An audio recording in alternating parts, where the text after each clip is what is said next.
अंतरराष्ट्रीय युवा विद्वान, जैन दर्शन में यूनिवर्सिटी टॉप व गोल्ड मेडलिस्ट, जैन सिद्धांत एवं न्याय विषयों को सरलता से समझाने वाले, यूएसए, इंग्लैंड, ऑस्ट्रेलिया आदि अनेक देशों में जैन धर्म की महती प्रभावना करने वाले, पंडित टोडरमल पुरस्कार, युवा विद्वत रत्न आदि अनेक पुरस्कारों से सम्मानित मूर्धन्य विद्वान डॉक्टर संजीव कुमार गोधा जयपुर द्वारा जानिए धर्म का मर्म। इस कार्यक्रम के प्रायोजक हैं श्रीमती रतन प्रभा जैन लुहाड़िया, धर्मपत्नी स्वर्गीय श्री मोती चंद जी जैन लुहाड़िया, पुत्रगण श्री सुरेश जी लुहाड़िया, श्री संजीव जी लुहाड़िया, श्री संदीप जी लुहाड़िया एवं समस्त लुहाड़िया परिवार, जोधपुर, राजस्थान। हरिहंत सिद्ध सूरी उपाध्याय साधु सर्व अर्थ के प्रकाशी मांगलिक उपकारी है। इनको स्वरूप जान रागते भाई जो भक्ति काय को नवाई स्तुति को उचारी है। धन्य धन्य दिन हिते काज सब आज भाई कर जोड़े बारे बारे वंदना हमारी है। मंगल कल्याण सुख सो हम चाहते हैं। हो मेरी ऐसी दशा जैसी तुम दाई है। हो मेरी ऐसी दशा जैसी तुम दाई है।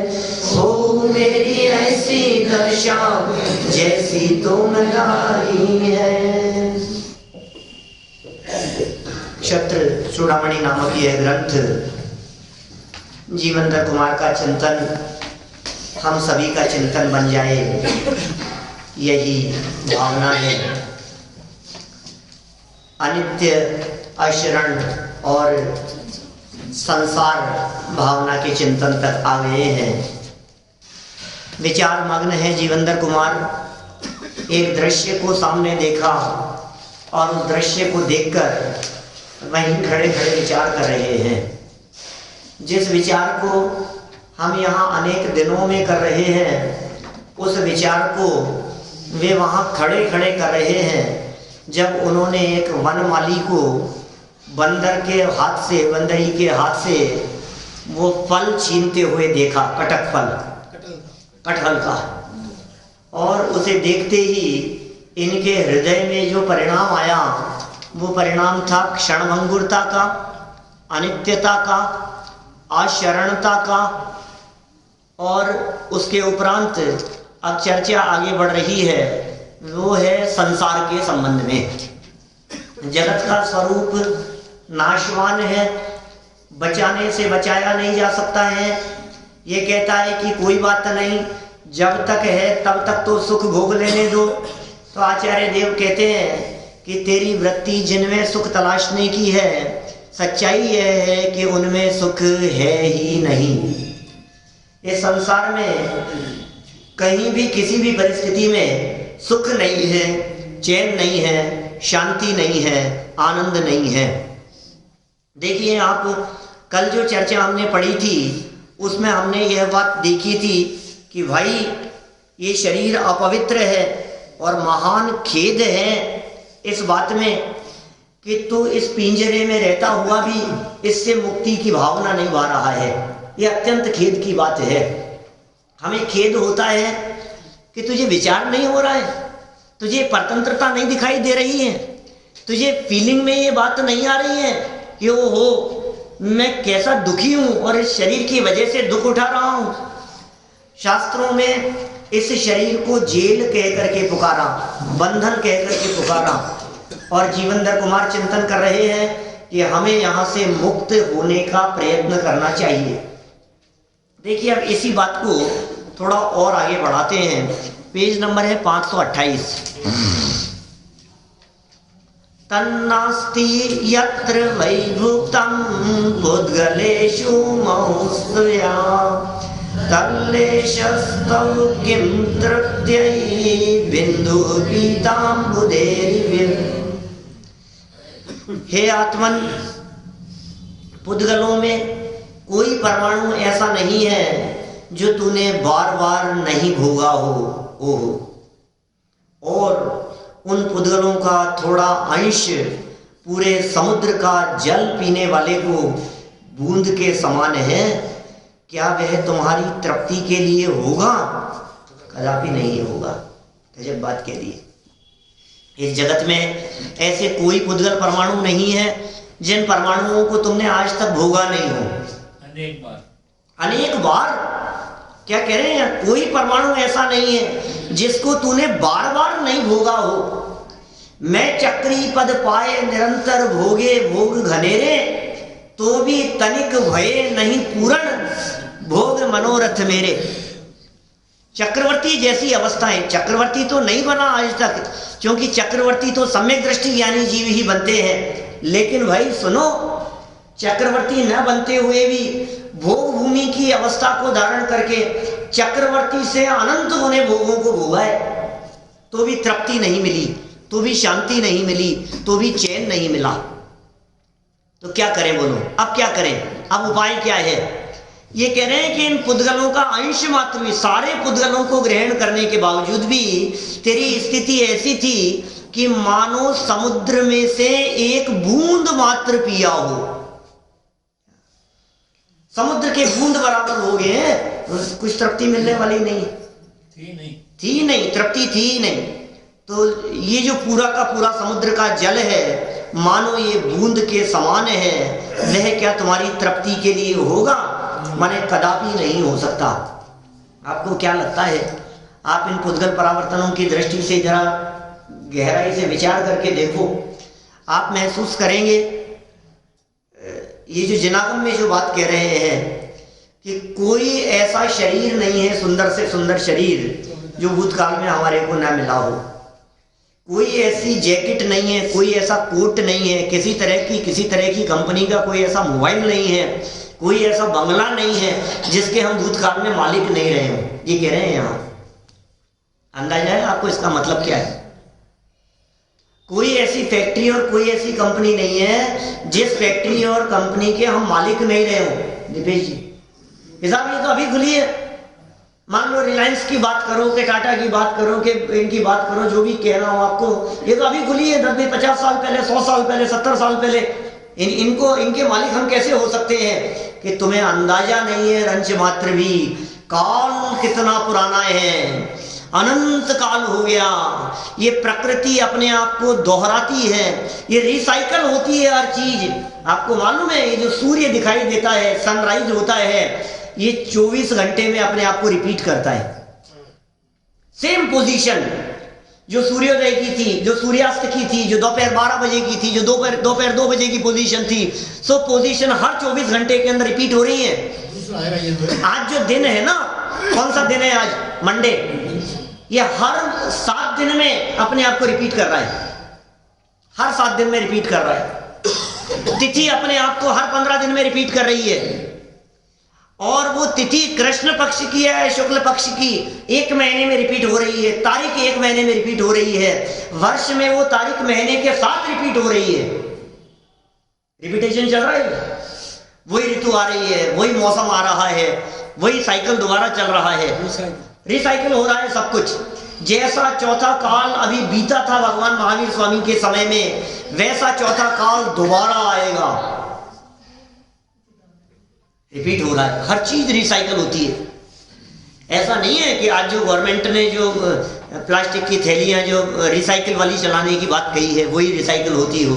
ये बॉडी भी रिसाइकिल होती है, ब्लड रिसाइकिल होता है, हर चीज रिपीट हो रही है। डबल वापस बनेगी, लेकिन करोड़ों वर्ष लग जाते हैं। आप क्या सोचते हैं 300 साल पहले बना हुआ ये मंदिर, ये नहीं बना होगा पहले?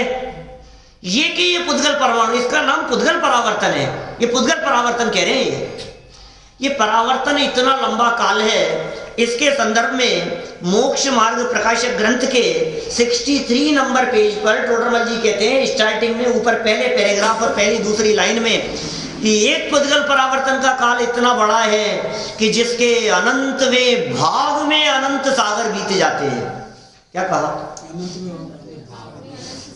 अनंतवें भाग में कुछ भाव वासन होता है क्या कह दिया मैंने?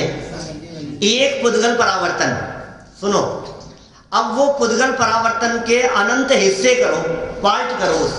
पुद्गल परावर्तन के अनंत पार्ट कर लिए, अनंत हिस्से कर लिए, एक हिस्से को उठाओ, उसमें अनंत सागर बीतेंगे कुछ एक हिस्से में।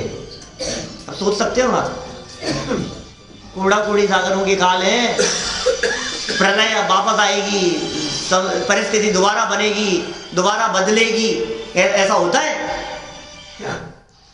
दोबारा चौथा काल, दोबारा पंचम काल, दोबारा छठा काल, दोबारा प्रलय की परिस्थिति, दोबारा दोबारा दोबारा रिपीट रिपीट रिपीट रिपीट, ये सब कैसे होता है? ये होता है। तो आपको क्या लगता है, एक बार हमने जैसे परिणाम किए हैं, जैसे भाव किए हैं, क्या वो भाव दोबारा नहीं होते? असंख्यात लोक प्रमाण परिणाम इस जीव ने अनंत बार किए हैं और उन परिणामों का रिपीटेशन चलता रहता है। इसका नाम भाव परावर्तन है। ऐसे कोई संयोग नहीं है जो प्राप्त करके छोड़े नहीं हो, इसका नाम पुद्गल परावर्तन है। जो लॉन्च नहीं हुए ना अभी मोबाइल, क्या वो आप कई बार भोग करके छोड़ चुके। अब आपको लगेगा कैसी बात कर रहे हैं, ऐसा भी हो सकता है क्या? काल अनंत है ना, काल अनंत है ना भाई साहब। काल का विश्वास हो, जिस तरह से भैया आज यहाँ बैठे हुए हैं ना अपन, इसी तरह से पहले भी बैठे थे, मालूम है आपको। और यही जैकेट पहन करके, जो जैकेट अभी आपने पहन रखी है, यही जैकेट पहन करके, और इतने ही बाल और इतने ही सफेद और ऐसी ही मुस्कान और ऐसा ही वक्ता और यही सारे लोग, कैसे हो सकता है ये? इसी का नाम तो पुद्गल परावर्तन है भाई साहब। पुद्गल परावर्तनों के संदर्भ में ऐसी बात कहते हैं, ऐसे ऐसे उदाहरण देते हैं, कितना बड़ा होता है ये काल, पुद्गल परावर्तन का काल, जिसके लिए हमने शब्दों में तो कह दिया, अनंत में भाग में अनंत सागर, शब्दों में कह दिया ना ये बात, अनंत में भाग में अनंत सागर। लेकिन शास्त्रों में ऐसे उदाहरण दिए हैं, एक वट वृक्ष है, बड़ का पेड़, उस पेड़ को जितने पत्ते टहनियां और सब कुछ है उसे जला दो, पूरे को जला दिया हमने, और अब उसको जला देने के बाद परमाणु परमाणु हो गया, राख हो गया, वो पूरा बिखर गया, और राख हो जाने के बाद उसकी राख पूरी की पूरी उड़ गई। अब ऐसा होने के बाद अब उन सबको वापस इकट्ठा करो, इकट्ठा करो नहीं, एक काल ऐसा आएगा जिस काल में वो राख के पुद्गल परमाणु दोबारा उस वृक्ष रूप हो जाएंगे, बोलो, और वो वैसा का वैसा वट वृक्ष दोबारा खड़ा हो जाएगा। सोच सकते हो आप ऐसा कैसे हो सकता है? आपको यदि इस पुद्गल परावर्तन को जानना हो तो YouTube पर एक पंच परावर्तन के नाम से प्रवचन है, उसमें विस्तार से चर्चा की है। संक्षेप में यदि मैं आपको एक और छोटा सा उदाहरण देकर के कहूँ बात, आपके पास में हाथ में है 2000 का नोट, बराबर, 2000 का नोट हाथ में है। आप गए भैया बॉम्बे, और बॉम्बे जाकर के ऑटो में बैठे, रिक्शे में बैठे, कैब में बैठे, और जहां उतरे वहां आपने उसे 2000 का नोट दिया, देने हैं 150 रुपये उसको, नोट आपके पास में 2000 का था, चेंज देगा वो आपको, बराबर। अब ये जो 2000 का नोट जो उसको दे दिया आपने, ये 2000 का नोट पेंसिल से साइन करके देना उसको, और जरा देखना ये नोट दोबारा घूम के कब आएगा आपके हाथ में। सुनो तो बात जो कह रहा हूँ बीच में मैं बोल रहा हूँ, समझा रहा हूँ ना, मैं ये कह रहा हूँ कि वो नोट कब आएगा हाथ में, एक बार फील करो इस चीज को। आपको लगता है ऐसा कि ये कब आएगा? आ जाएगा भैया? पता नहीं, कह नहीं, क्योंकि आप तो बॉम्बे में 2 दिन के लिए गए हैं, लौट करके जयपुर आ गए दोबारा, अब क्या होगा?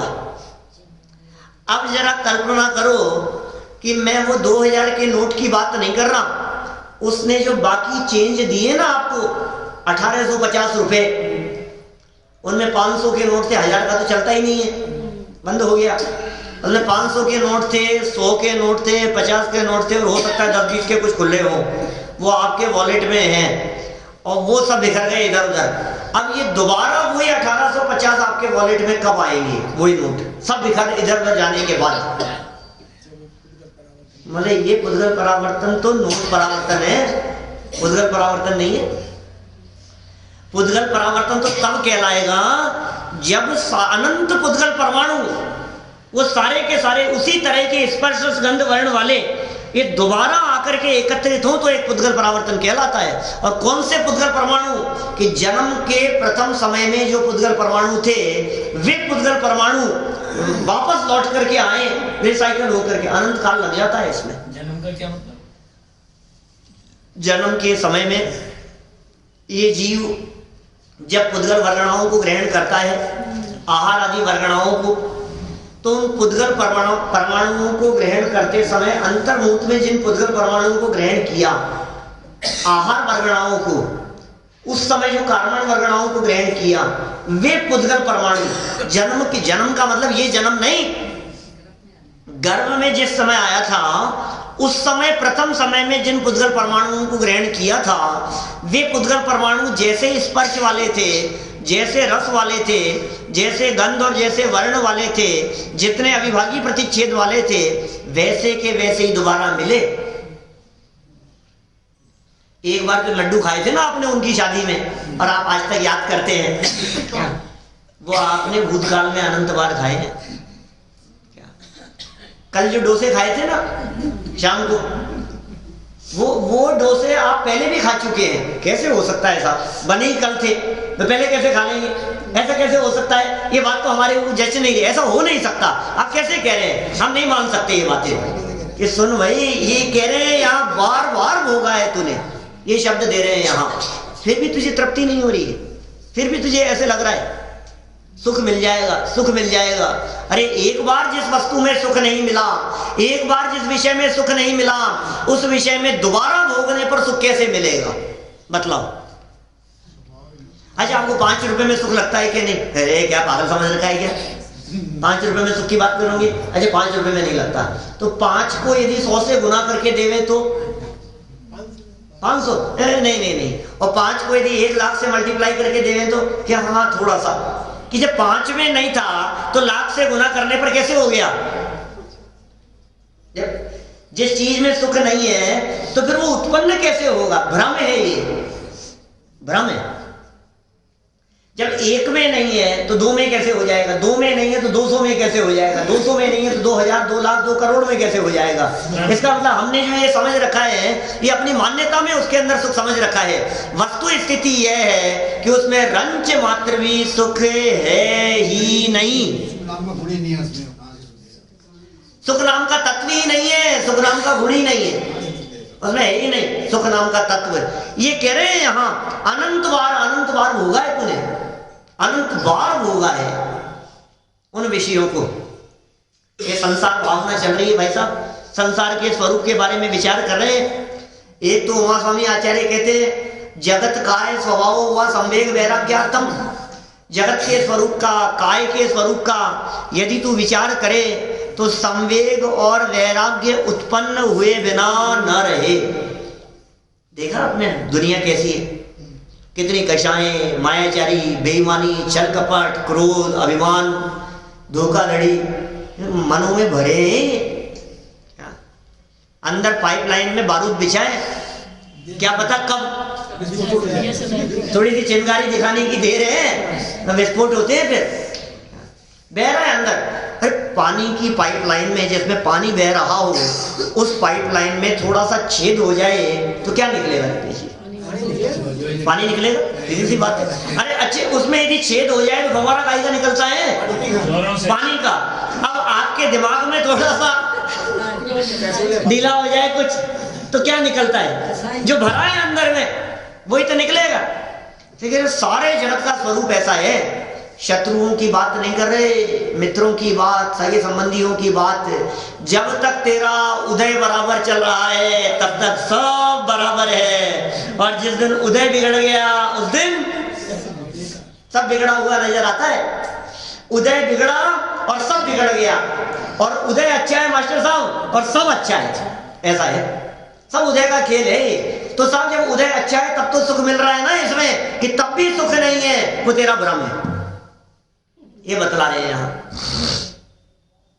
इसी संसार भावना के संदर्भ में दादा ने बहुत सुंदर लाइनें लिखी है। वो क्या कहते हैं?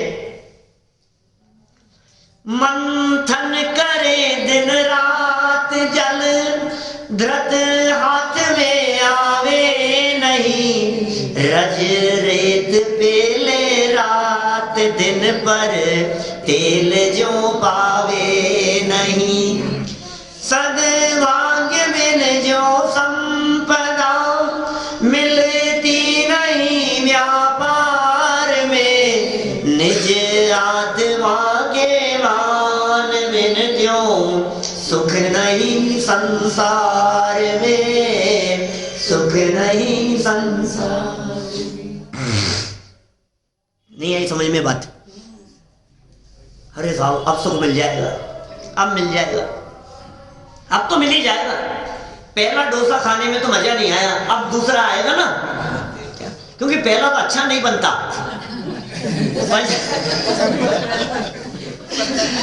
फर्स्ट वाला जो बनता है ना उसमें वो आनंद नहीं दिखता। अब दिखेगा हमारे को। सेकंड में आएगा, थर्ड में आएगा, और सेकंड थर्ड तक आते आते तो क्या होता है, फिर तो ऐसा हो जाता है कि अब तो पता नहीं कहाँ चला गया, अब तो बस अब नहीं, ऐसा लगने लगता है हमारे को। भाई तेरी हालत ऐसी है, मंथन करे दिन रात जल पानी, पानी को मथ रहे हैं, कितनी देर में घी निकलेगा? मनोज जी साहब कितनी देर में निकालेगा? कोशिश करें, थोड़ी जी आप कर लो, थोड़ी सी तो करें कोशिश। मंथन करे दिन रात जल धृत हाथ में आवे नहीं। रज रेत पेले रात दिन पर तेल जो पावे नहीं। रज रेत, इसमें तो विश्वास है। हाँ अभी अभी होगा, विश्वास आएगा धीरे धीरे।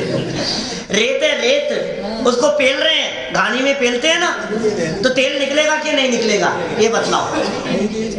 अरे आधे घंटे में, 2 घंटे कोशिश करने पर, अंकल 6 घंटे करें तो 24 घंटे रोज जी नहीं। क्या बात कर रहे हो यार, आपकी क्या दुश्मनी है मेरे से? कोशिश किए जा रहा हूं, नहीं निकलेगा। सुनो सुनो सुनो, आपने वो लाइन नहीं सुनी क्या जैन साहब? कोशिश करने वालों की कभी हार नहीं होती। ये चीज नहीं सुनी आपने? और यदि आपने सुनी है तो आप ये क्यों कह रहे हो कि नहीं निकलेगा? कि भाई साहब होगा तो निकलेगा ना। तेल तो तिल में से निकलेगा, मूंगफली में से निकलेगा, रेत में से कैसे निकलेगा? 2 लाइनें कही हैं। मंथन करे दिन रात जल धृत हाथ में आवे नहीं। रज रेत पेले रात दिन पर तेल जो पावे नहीं। फिर सद्भाग्य बिन जो संपदा मिलती नहीं व्यापार में। निज आत्मा के भान बिन त्यों सुख नहीं संसार में, सुख नहीं संसार में। ये कह रहा है आत्मा के भान बिना अनंत काल हो गया संसार में परिभ्रमण करते हुए, तुझे सुख नहीं मिला, तुझे शांति नहीं मिली, चैन नहीं मिला। ग्रैवेकों में चला गया, 9वें ग्रैवेक तक चला गया। पे निज आत्म ज्ञान बिना लेश लेश लेश मात्र भी सुख नहीं मिला तुझे आत्मज्ञान के बिना।